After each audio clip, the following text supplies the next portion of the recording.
नमस्कार दोस्तों।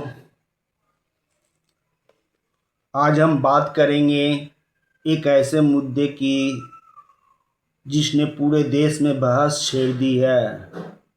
Social media पर रिजर्वेशन हटाओ आंदोलन ट्रेंड कर रहा है। कुछ लोग कह रहे हैं कि अब आरक्षण की ज़रूरत नहीं, जबकि दूसरी ओर कई लोग इसे सामाजिक न्याय का आधार मानते हैं। आखिर सच क्या है? क्या भारत में आरक्षण खत्म किया जा सकता है? क्या ऐसा करने से समानता आएगी या नई समस्याएं पैदा होगी? आइए तथ्यों के आधार पर समझते हैं। सबसे पहले यह समझना जरूरी है कि आरक्षण क्यों शुरू किया गया था। भारत में लंबे समय तक समाज में कुछ वर्गों में शिक्षा, सरकारी नौकरियों और कई अवसरों से वंचित रहना पड़ा। इसी ऐतिहासिक असमानता को कम करने के उद्देश्य से संविधान में आरक्षण की व्यवस्था की गई।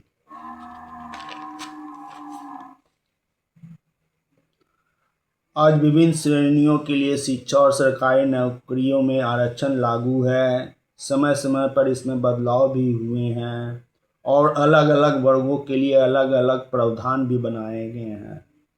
भारत में आरक्षण नीति की शुरुआत स्वतंत्रता से पहले 1882 में ज्योतिबा फुले के प्रयासों से हंटर आयोग के गठन के साथ हुई, लेकिन व्यवस्थित रूप से कोल्हापुर रियासत में 1901 में साहू महाराज द्वारा सरकारी नौकरियों में 50% आरक्षण लागू किया गया। And because upper caste thinks their world is the nation and their world is all. And therefore anybody who is good or bad that's the end of the world.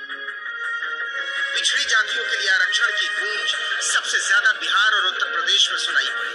उस वक्त दोनों राज्य बटे नहीं थे, लिहाजा वहां से लोकसभा के लिए 139 सीटें आती थी, यानी लोकसभा की कुल सीटों की 1/3।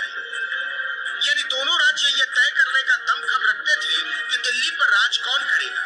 इसीलिए आरक्षण का फायदा पाने वालों ने वीपी की जय जयकार शुरू की तो अगड़ी जातियों ने विरोध का आंदोलन। इस प्रोग्राम से ये सच करें तो दिल्ली में आंदोलन।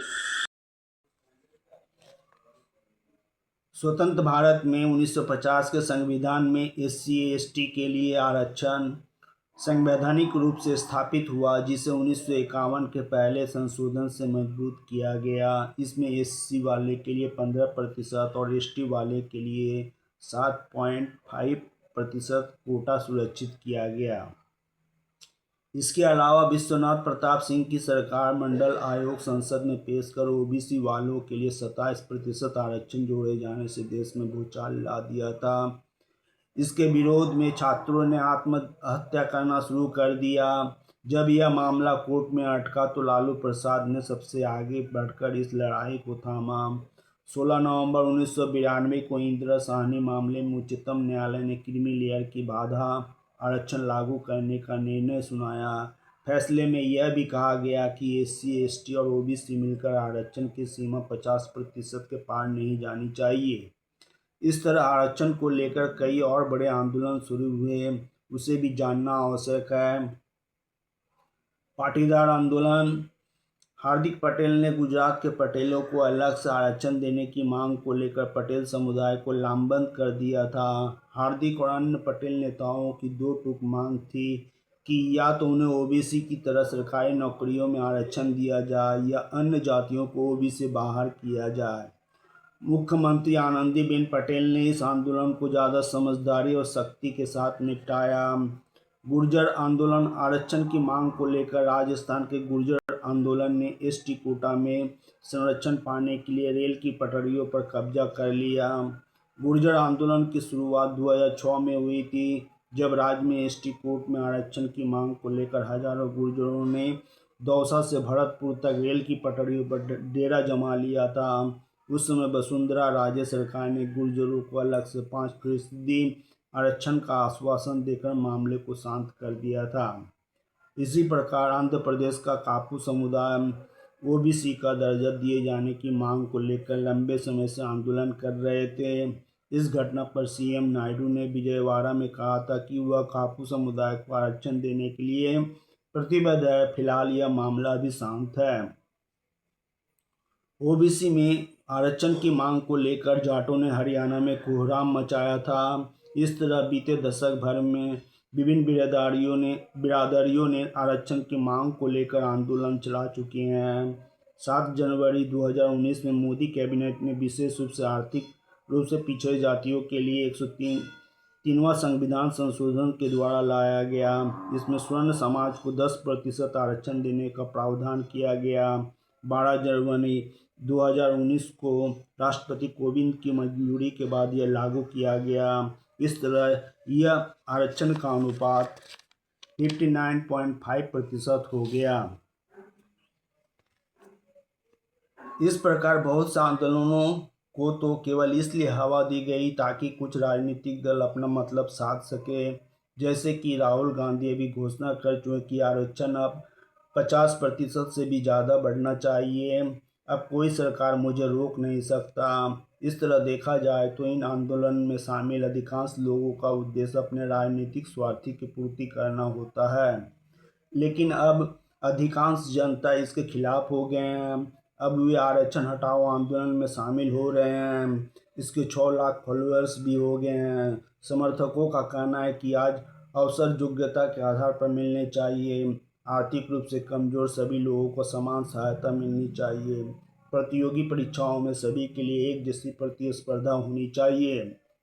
दूसरी ओर आंदोलन के विरोध में लोग कहते हैं कि सामाजिक असमानताएं अभी पूरी तरह समाप्त नहीं हुई है। शिक्षा और रोजगार में बराबरी अभी भी एक चुनौती है। इसलिए आरक्षण की आवश्यकता अभी भी बनी हुई है। अब प्रश्न उठता है, क्या सरकार तुरंत आरक्षण खत्म कर सकती है? यह एक महत्वपूर्ण सवाल है। आरक्षण केवल सरकार की घोषणा से समाप्त नहीं किया जा सकता। यह संविधान और न्यायालयों के कई फैसलों से जुड़ा विषय है। यदि बड़े बदलाव किए जाते हैं तो उनके लिए संवैधानिक प्रक्रिया, संसद की भूमिका और कई मामलों में न्यायिक समीक्षा भी महत्वपूर्ण हो सकती है।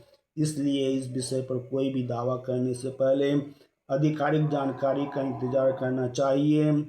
देश पर इसका क्या असर पड़ सकता है? यदि भविष्य में आरक्षण व्यवस्था में कोई भी बड़ा बदलाव होता है तो इसके कई प्रभाव हो सकते हैं। कुछ लोगों का मानना है कि इससे योग्यता आधारित प्रतिस्पर्धा बढ़ेगी। वहीं अन्य लोगों का कहना है कि इससे उन समुदायों पर असर पड़ सकता है जिन्हें अभी भी अतिरिक्त अवसरों की आवश्यकता है। इसी कारण यह मुद्दा केवल नौकरी या परीक्षा का नहीं बल्कि सामाजिक संतुलन, समान अवसरों का भी है। दोस्तों, किसी भी लोकतंत्र में अलग अलग विचार होना स्वाभाविक है। जरूरी यह है कि चर्चा तथ्यों, संविधान और आपसी सम्मान के आधार पर हो। किसी भी वर्ग के प्रति नफरत फैलाना या भड़काऊ भाषा का इस्तेमाल समाधान नहीं है। इस मुद्दे पर अंतिम निर्णय लोकतांत्रिक और संवैधानिक प्रक्रिया के माध्यम से ही होगा। अब आपकी क्या राय है? क्या वर्तमान आरक्षण व्यवस्था में सुधार होना चाहिए या फिर इसे पहले की तरह जारी रहना चाहिए? अपनी राय कमेंट बॉक्स में ज़रूर बताएं। यदि आपको यह वीडियो जानकारीपूर्ण लगा हो तो वीडियो को लाइक करें, अपने दोस्तों के साथ शेयर करें और विश्वकर्मा वॉइस चैनल को सब्सक्राइब करना ना भूलें। धन्यवाद। मिलते हैं अगले वीडियो में। जय हिंद, वंदे मातरम।